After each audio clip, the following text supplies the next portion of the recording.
우리는 그리스도인이지만 그리스도인이라고 해서 다 그리스도인일까요? 우리는 어쩌면 그리스도인이 아닐 수도 있습니다. 성경은 세 종류의 그리스도인을 가르쳐주고 있습니다. 첫째는 육적인 그리스도인, 둘째는 영적인 그리스도인, 셋째는 갈등하는 그리스도인입니다. 대개 우리들은 아마 갈등하는 그리스도인일 것입니다. 교회도 다니고 열심히 믿음 생활하면서도 항상 마음에 갈등이 있지요. 지난주 본문에서 보면은 갈등하는 그리스도인이었다가 육적인 그리스도인으로 전락한 한 사람을 소개해 주었습니다. 그 사람이 누구입니까? 그렇죠. 마술쟁이 시몬입니다. 여러분, 그가 그리스도인이 되었지만 갈등하는 믿음을 갖고 있다가 그 갈등을 이기지 못하고 육적인 그리스도인으로 전락하게 됐는데, 그가 그렇게 전락한 가장 큰 이유가 뭐예요? 마술사였지만 옛날 삶을 접고 개종하고 복음 듣고 세례받았어요. 그런데 그가 포기하지 못한 게 있습니다. 그게 뭡니까? 베드로와 요한이 예루살렘에 와가지고 사마리아에도 복음이 증거됐다는 얘기를 듣고 그들에게 예수 세례만 받은 것을 알고 안수해서 기도하는데 성령이 임합니다. 여러분, 성령이 임하자 근심이 사라지고 걱정이 사라지고 마음의 기쁨이 넘치고, 또 어떤 이들은 방언을 말하기도 하고 예언을 말하기도 하고, 또 어떤 이들은 은사가 드러나서 병을 고치기도 하고 또 건강하고 밝게 살아가는 그 모습을 보면서 이 시므온이 놓지 못하고 있던 걸 불쑥 내밉니다. 그게 뭡니까? 주도권. 그런 영적인 은사들을 자신이 마치 마술장이었을 때처럼 다시 자기가 하고 싶은 거예요. 그래서 돈을 내면서 내가 누구든지 기도하면 그렇게 성령이 임하고 성령의 은사의 현상들이 나타나기를 구합니다. 그때 베드로가 아주 호되게 질책하죠. 회개하고 은혜를 받기 위해서 기도하십시오. 그러나 안타깝게도 이 시므온은 자기 삶의 주도권을 포기하지 못했어요. 여러분, 우리가 예수 그리스도를 믿고 나서도 내 영혼의 주도권, 우리 가정의 주도권, 내 삶의 주도권을 하나님께 맡겨드리지 못하면 우리는 끊임없이 갈등하다가 어느 순간 시험에 들고 육적 그리스도인으로 전락합니다. 여러분, 육적 그리스도인의 특징이 뭡니까? 육체의 정욕, 안목의 정욕, 이생의 자랑을 신앙 이름으로 뒤집어 쓰고 하는 거예요. 세상 사람과 별반 다를 것이 없습니다. 그저 교회 다니고 그저 예수를 안다는 것뿐입니다. 그러나 이들이 진정 그리스도인인가 하는 것에는 우리가 의문을 갖지 않을 수가 없습니다. 저는 저와 여러분이 오늘 본문의 이 간다게의 내시처럼 또 빌립처럼 비록 갈등하는 그리스도인일지라도 영적 그리스도인, 참 그리스도인으로 변화되기를 주의 이름으로 축복합니다. 오늘 본문은 갈등하는 그리스도인이 어떻게 영적 그리스도인이 되는가, 그 과정을 설명해 주고요, 또 영적 그리스도인의 두 가지 특징을 설명해 줍니다. 어떻게 내시가 국고를 맡은 재무장관이 될까? 그저 왕의 시중이나 들고 또 궁궐에서 시중이나 드는 사람이 아니던가? 우리는 우리가 알고 있는 선지식으로 그렇게 생각하고 싶습니다. 그런데 이 에디오피아의 간다게의 내시는 조금 특별한 존재입니다. 왜냐하면 그 에디오피아의 간다게가 특별하기 때문에 그렇습니다. 오늘 본문에서는 에디오피아의 간다게 이렇게 표현되어 있는데, 정확히 말한다면 애굽 밑에 있는 에디오피아에 속한, 그 지역에 속한 누비아 왕국의 내시예요. 자, 그런데 이 누비아 왕국은 대대로 존속하는 동안에 여자만이 왕이 되었습니다. 그래서 그 여왕 중심에 있는 국무위원들, 주요 요직의 사람들은 반드시 거세를 해야만 했어요. 제가 한번 물어볼 테니까 그냥 재미삼아 물어보는 거예요. 진짜 물어보는 거 같지만, 국무총리 된다면 거세하겠습니다 하시는 분, 재무부 장관 되면 거세하겠습니다. 아마 아무도 없을 거예요. 그 당시도 어쩌면 다르지 않을 것입니다. 누가 자신의 삶의 귀한 한 부분의 기쁨과 즐거움을 거세까지 하면서 성공하고 싶겠어요? 그런데 그렇게 하고 싶은 사람들이 많습니다. 다른 거세지만 어쩌면 여기 계신 직장 다니시는 분, 또 아기를 기르시는 분들도 어쩌면 마음속에 거세를 많이 했을 거예요. 육체의 정욕, 안목의 정욕, 이생의 자랑, 하고 싶은 것, 얼마나 많이 거세를 했습니까? 이 간다게의 내시는 그 아픔에 있는 사람이에요. 근데 그 아픔이 해결할 수 없는 아픔이에요. 감출 수 없는 아픔이에요. 아무도 그가 내무부 장관이기 때문에 저렁하지도 않을 거고 비난하지도 않을 것입니다. 그런데 어쩌면 그가 저만치 가면은 거세남이야 이러면서 조롱할 거예요. 자, 그는 그렇게 감출 수 없는, 스스로 해결할 수 없는 아픔을 가졌는데 어떤 이유에서든지 유대교를 알게 되었고 예루살렘에 가서 예배합니다. 그럼에도 불구하고 그런 해결할 수 없는 아픔 때문에 갈등하고 있어요. 그의 육체적인 아픔은 관계적 아픔으로 연결됐는데 또 종교적인 아픔으로도 확대되었는데, 그가 이렇게 먼 누비아 왕국에서 애굽을 지나서 사막을 지나서 예루살렘의 성전에 왔지만 안타깝게도 그는 부정한 남자입니다. 이방인의 뜰에나 들어갔을까요? 유대인의 뜰에는 들어가지도 못했을 것이고 정결한 사람으로 인정받지도 못했을 것이고, 그런 그렇게 열망했던 하나님에 대한 예배도 마음껏 드리지 못하고 아마 어느 한 구석에서 겨우 예배하고 돌아가는 그런 길이에요. 그의 신체적 아픔이 비록 그에게 물질적 성공, 명예적인, 지위적인 성공은 가져다 주었지만 관계적 아픔, 종교적 아픔, 그리고 그 아픔 속에서 그것을 해결하지 못하는 자기 자신 때문에 갈등을 겪고 있는 거예요. 역시 여러분 중에서 혹시 그런 분 안 계세요? 해결할 수 없는 아픔 때문에 힘들어하는 분 안 계세요? 감추고 싶어도 감출 수 없는 아픔 때문에 어려운 분은 혹시 안 계세요?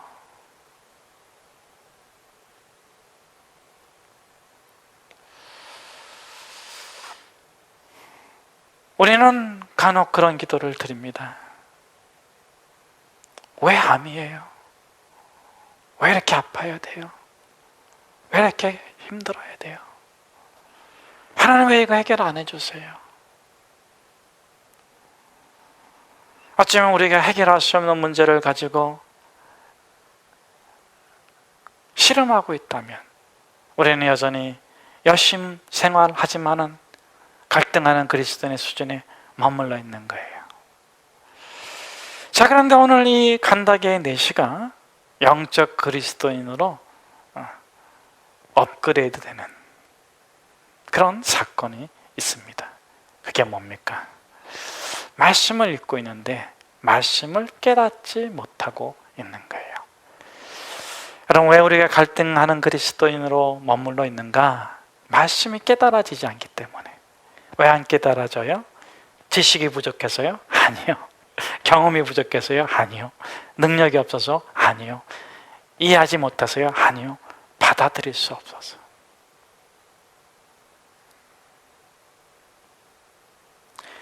말씀을 못 깨닫는 것 같은데 이면적으로는 자기 아픔을 받아들일 수가 없었어. 자기의 고통을 받아들일 수 없었어. 포장은 해놓을 수 있어. 나를 건들지 않게 한켠에다가 잘 둘 수는 있어. 그리고 그걸 건들지만 않으면 싸울 일도 없어. 그런데 여전히 아픔으로 되어 있는 거예요. 마치 간닥의 내시처럼 말입니다. 공교롭게도 그가 이 여행 중에 읽고 있는 말씀이 참 흥미롭잖아요. 되게 유대인들의 개종했으니까 유대인의 습관을 따라서 여행했을 텐데, 유대인들은 여행할 적에 말벗이 없으면 성경을 이렇게 읽었다 그래요. 율법서를 읽었다 그래요. 여러분들도 혹시 어디 가실 적에 말벗이 없으면 성경을 읽으면 좋겠습니다. 자, 이 간닥의 내시가 말씀을 읽는데 이사야서의 말씀입니다. 그런데 몇 번 정도 읽었을 것 같아요? 제가 생각할 때는 100번은 읽었을 것 같아요. 근데 안 깨달아져. 왜? 이해가 안 되는 게 아니에요. 지식적으로 이해하지 못하는 게 아니에요. 받아들여지지가 않아. 정말 이런 사람이 있을까? 이런 사람이 있다면 누구야? 그가 도대체 누구야? 그래서 마지막에 묻잖아요. 이 말한 사람이 선지자 자신이냐? 아니면 또 다른 누구를 가르치는 것이냐? 그런데 이 말씀이 공교롭게도 이 간닥의 내시의 입장과 너무 일치해.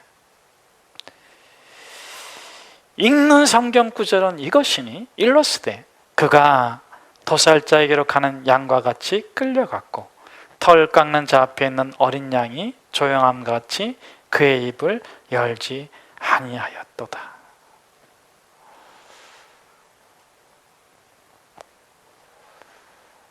아무리 입을 크게 열어서 말을 해도 누가 그 아픔을 동감해 주겠어요? 누가 그가 맞다고 말해 주겠어요? 누가 그 입장을 이해해 주겠어요? 간닥의 내시에게 적용해 본다면 거세당한 그것을 누가 알아주겠어요? 그것을 어떻게 설명하겠어요?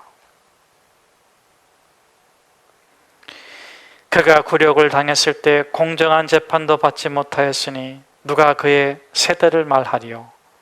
그의 생명이 땅에서 빼앗김이로다 하였거늘.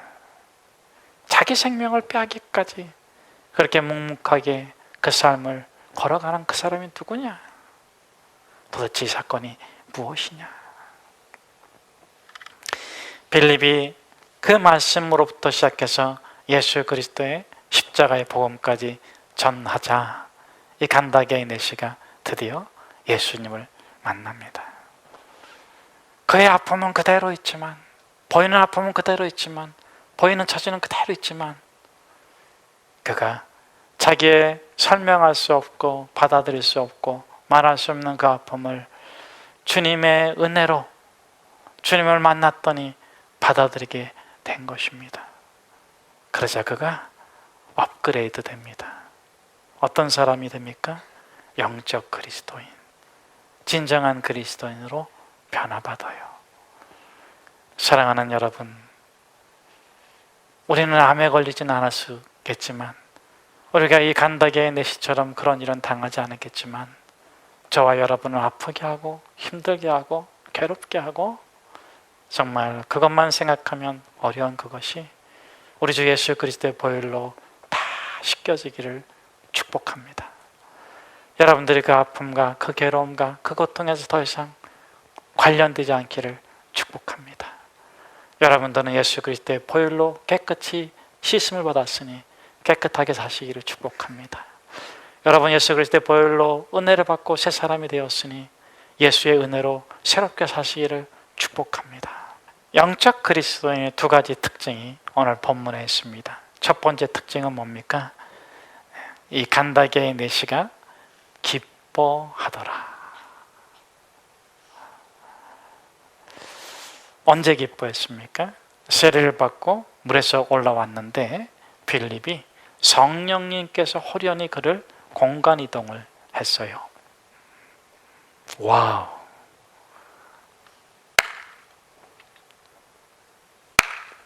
제가 한번 박수 칠 테니까 여러분 딴 데 한번 가보세요. 얼마나 놀라운 것입니까? 그런데 이 내시가 시므온처럼 똑같은 요구를 하지 않았어요. 내게도 저 기적을 주십시오. 내게도 저 현상을 주십시오.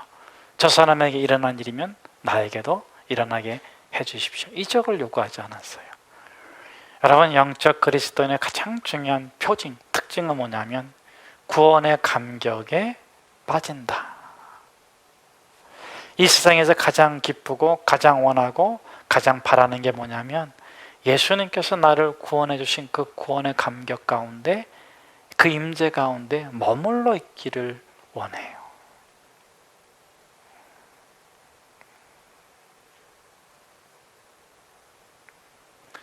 예수님께서 나를 새로운 존재로 하나님의 아들과 딸로 만들어줬다는 그 신분의 변화를 너무 귀하게 여겨요.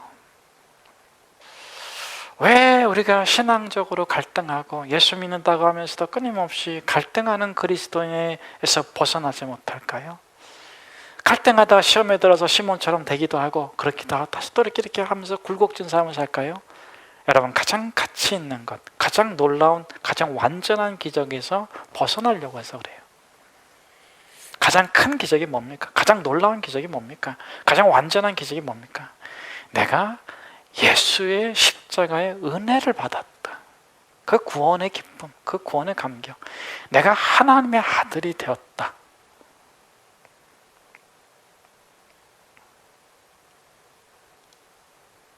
그 신분의, 영적 신분의 변화, 그거를 꼭 붙잡고 싶은 거예요. 기적이 일어나도 되고 안 일어나도 괜찮아요. 건강 좋아도 되고 안 좋아도 괜찮아요. 재물 뭐 있으면 좋지만 없어도 괜찮아요. 내가 예수의 보혈로 구원을 받았다는 그 기쁨, 내가 해결할 수 없고 처리할 수 없었던 아픔과 고통과 죄와 이해할 수 없었던 그 모든 문제들이 예수 안에서 해결됐다는 그 감격, 그 기쁨, 그 감사, 그 고백. 내가 비록 이 땅에서 이렇게 어렵고 수고하는 삶을 살지만 그러나 내가 저 천국에 가면은 이 모든 수고와 눈물과 고통을 다 내려놓고 하나님과 더불어 영생 복락을 누릴 걸 생각하면 그것을 놓치고 싶지 않은 거예요. 거기에 머물러 있고 싶은 거예요. 그리고 거기에 머물기 위해서 그거를 어렵게 하는 것들을 버리는 거예요. 욕심의 정욕을 왜 버립니까? 일생의 자랑을 왜 버립니까? 안목의 정욕을 왜 버립니까? 십자가에서 예수 그리스도를 만나기 전에 그것보다 좋은 게 어디 있어요? 그거 즐기고 사는 것이 세상의 낙 아니겠습니까? 그런데 우리가 예수 그리스도를 만나고 나서는 내가 그랬다 하면 또 그걸 버리고 그랬다 하면 또 그걸 버리는 이유가 뭡니까? 우리가 예수 그리스도를 그 십자가에서 만난 그 감격, 그 기쁨, 그 영적인 참 존재 안에서 머물고자. 그래, 내가 예수의 사람이지. 예수님께서 날 이 십자가에 죽으셨어. 그분이 내 모든 죄를 용서해 주셔서 그분이 나의 모든 가능성이시고 형상과 하나님 형상 모양을 회복하게 하는 존재지. 그래, 내가 그분의 아들이지. 그래, 내가 그분의 딸이지. 여러분, 그래서 영적인 그리스도인의 특징이 뭐냐? 구원의 감격 속에서 부르심의 길을 간다. 저는 저와 여러분이 구원의 감격을 가장 큰 기적으로, 가장 완전한 기적으로 받아들이고 거기에 머물러 사는 하나님의 아들과 딸이 되기를 축복합니다. 두 번째로 이 영적인 그리스도인의 특징은 무엇입니까? 마지막 절인데 40절인데 빌립은 아스도에 나타나 여러 성을 지나다니며. 이게 참 멋진 표현 같아요. 지나다니며. 저 같으면 그랬을 것 같아요. 아스도에 딱 나타났어. 이번에는 원천동입니다. 이번에는 복명동입니다. 그러면 주님께서 또 공간 이동시켜달라고 그럴 것 같은데 여러분, 빌립은 그러지 않았어요. 지나다니며. 영적인 그리스도인의 특징이 뭡니까? 말씀을 묵상하고 그 말씀을 자기 것으로 받은 그 말씀을 기도하며 몸으로 순종하는 것이 영적 그리스도인의 특징이에요.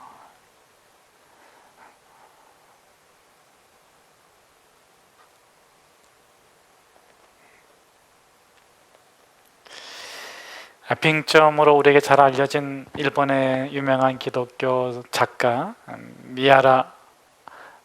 미우라 아야코, 그분이 그렇게 유명하기 전에는 가난했대잖아요. 그래서 남편하고 같이 일하면서 먹고 살았는데 작은 구멍가게를 하나 냈다고 합니다.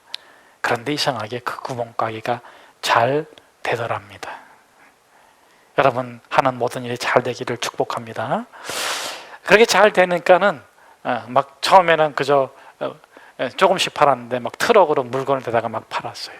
그런데 어느 날 이 미우라 아야코가 급하게 달려와가지고 남편한테 그러는 거예요. 여보 큰일 났어. 무슨 일인데? 무슨 큰일이야? 그랬더니 우리 가게 때문에 주변에 있는 가게들이 잘 안 된대. 여러분 그게 큰일입니까? 놀랄 일입니까? 염려할 일입니까? 그런데 그녀는 그랬답니다. 걱정된다고. 어떻게 하면 좋냐고. 어떻게 할까? 그러다가 많은 물건들 중에서 몇 개를 뺐대요. 아예 두질 않았대. 사람들이 잘 찾는 물건 중에서 몇 개를 두질 않았대. 그 손님들이 와가지고 그 물건을 찾으면 어느 가게 가라고, 어느 가게 가라고. 그러니까 가게가 잘 됐을까요? 못 됐을까요? 잘 되길 바라는 건 우리 기대고 현실은 냉정해요. 가게가 잘 안 됐죠. 그래가지고 팔이 날렸대요. 놀렐루야. 여러분 그래도 말씀 순종해 보실래요? 그래도 여러분 몸으로 말씀 순종해 보실래요? 그래도 여러분 입으로만 순종하지 않고 여러분 실천해 보실래요? 해보세요. 그럼 가난하게 살 거예요. 해보세요. 그럼 여러분 어려울 거예요. 그런데 여러분 하나님이 다른 방법으로 축복해 주세요. 다른 방법으로 창대케 해주세요. 그렇게 말씀을 또 이웃을 향한 하나님의 마음을 몸으로 실천했더니 가게가 잘 안 돼가지고 시간이 많이 남아가지고 쓰기 시작한 것이 빙점이라는 소설이랍니다.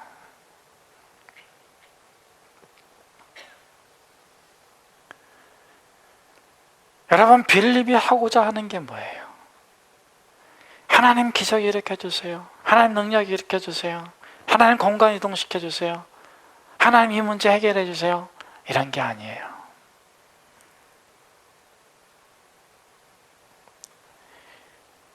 내시처럼, 간다게의 내시처럼 내가 그 누구에게도 감출 수 없는 아픔이 있을지라도 기쁘게 살겠습니다. 거룩하게 살겠습니다. 건강하게 살겠습니다. 그게 십자가의 믿음 아니겠습니까?